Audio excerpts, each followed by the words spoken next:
Hello. I just barely sat down. I'm half in shadow and half in the sun. It's a wonderful thing. But we just thought we'd catch you up on what's happening in AIDzee land. In AIDzee land, because we've decided to document the process of AIDzee getting clean or withdrawing from the drug.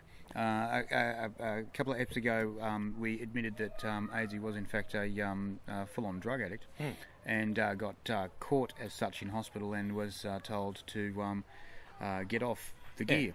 So you're obviously out of hospital now, and you've had your first experience of going and getting your prescription medication. Oh yes, and wasn't it an experience? So I got let out of hospital late, basically, and I got told that I had to race across town to this particular prescribing doctor. There's only one that was going to do it, and I had to be there at 9:30, and I got there at 9:35 and apologised profusely for being late, and then got to wait for an hour and a half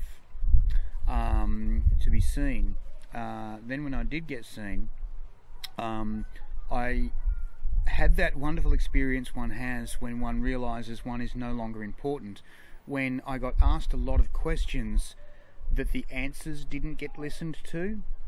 So basically this guy's writing down stuff as he's asking me questions, and I'm giving him answers, and it didn't matter. It basically didn't matter. And so then he's read me the riot act and said, you know, you've got to be good and you've got to do the right thing and you've got to behave. And I'm freaking out at this point because nothing good is going on in my life, and I've gone, all right. So this is new to me. What have I got to do next? And he says, well, the first thing we've got to do is make sure that you haven't cheated. And I've gone, cheated? And he said, well, you've just been released from hospital. And I thought, 5 minutes ago, yeah, you might have shot up in that time. And I said, I'm not an injecting drug user, I'm a pill taker. Well, you could have taken a whole bunch of pills in that time.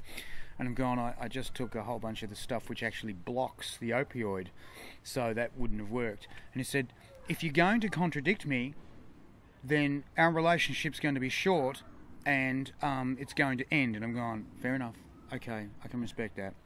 So then I had my first ever experience of having a urine test in front of a witness.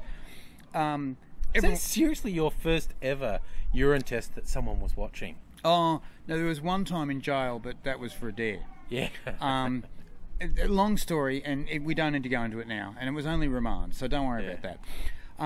So basically this guy's watching, and I'm going, I've got a bit of stage fright here, do you mind looking away? And he says, no, I've got to see this, otherwise the whole point is invalid. I've gone, it might take a while, and he said, we've got all day. So eventually I produced enough for the sample, and he's gone, hey, not too much. And and I've gone, It's got to be enough, but not too much. Okay, so sure. So I've handed him my jar, and they said, righto, you've got to fill in these forms, and you've got to fill in these forms for the government, and you've got to fill in these forms for the state government, and you've got to fill in these forms for the health authority. I'm going, this is not an invasion of privacy at all. And then I said, okay, so then I have to go to a pharmacy. And they said, no, you go to this particular pharmacy, and you go there tomorrow, which is today. And I go, all right. And so I go, well, I'll grab the script and go, oh no, we don't give you the script. You could take it anywhere. And I'm going, it's for a drug that I don't want, that doesn't get you high, that you can't sell. Okay, fine. And they'll fax it in. So today, I go to the pharmacy, and upon talking with Brother Angry here for a while, I had calmed down a lot because I was quite furious at the end of my experience. He did point out that you've got to understand that these people deal with junkies all day, every day, and hundreds of them. And frankly, a lot of junkies are very unpleasant people. They often feel very entitled and are often really quite whiny. So I've got in there and basically gone, hello, this is my first time. I'm Adrian. Oh yes, we know who you are. Oh, good. I'm glad of that. What do I need to? You'll need to pay. Nothing comes here on tick. You'll need to pay. I'm more than happy to do that. I've got electronic funds transfer at point of sale card ready to go. Well, you'll need to do that. Well, shall I do that now? Yes, straight away, thanks. And we'll take the rest of the money out of your account every week before you turn up. And I'm going, that's really quite uncomfortable. I would rather not do that. Can I just pay? No. We'll take it out of your account. I'm going, fine. And so then I've paid them, and I go up to the counter and they go, right, well, we'll have to process the rest of your paperwork. And where's your photo? And I'm going, right. So you need 2 photographs of yourself, one signed by the doctor and the other one signed by the pharmacist. And so I have the one signed by the doctor that is a true and honest photograph of me, so that no one else can get what I'm getting, of course. So I hand it over, and he said, doesn't look much like you. And I said, well, I've got my driver's license here, would you like that?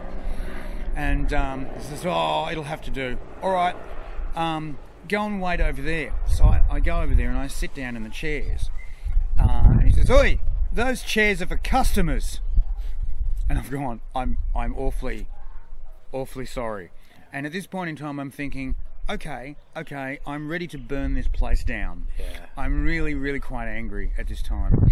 And he says, you people, and he actually used the word you people stand over in that corner until we can get to you. So I go over into the junkie corner, and I'm waiting there. And he comes over about 30 minutes later and says, your script hasn't come through, because they won't give you your script. They have to fax it through. And I said, they faxed it through yesterday. No, they didn't. So I've rung up the doctors and said, guys, there's been a problem, blah, blah, blah. It hasn't come through. And they said, we'll do it now. Half an hour later, it's come through. He turns up with the stuff and says, righto, well, you seem to have paid. You can't seem to have paid. You either have or you haven't, right? I had the receipt in my hand. There's no seem to have a receipt, all right? So he's handed me these things. I'm arthritic anyway, and these things come in these weird foil packages that are difficult to open. I open them. You've got to put these things under your tongue and they dissolve. They're very finicky. They're like breath strips. They're kind of like breath strips. They're very finicky.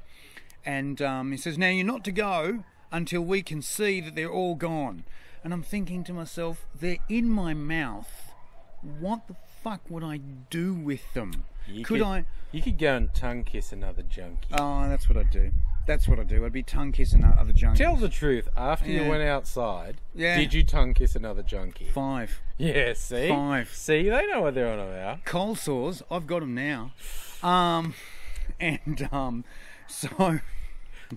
So anyway, I rock out of there, and I happened to mention that I wanted to get away for Christmas, and they said, we don't do takeaways. Oh, no, you've got to build up trust before then. And I thought, I could burn down your shop before then.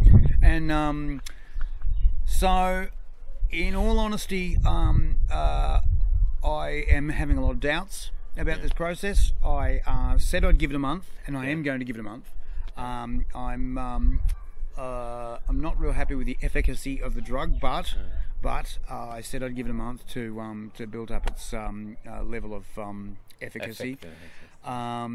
And we'll see how we go. But so far, the dehumanising and the belittling has been quite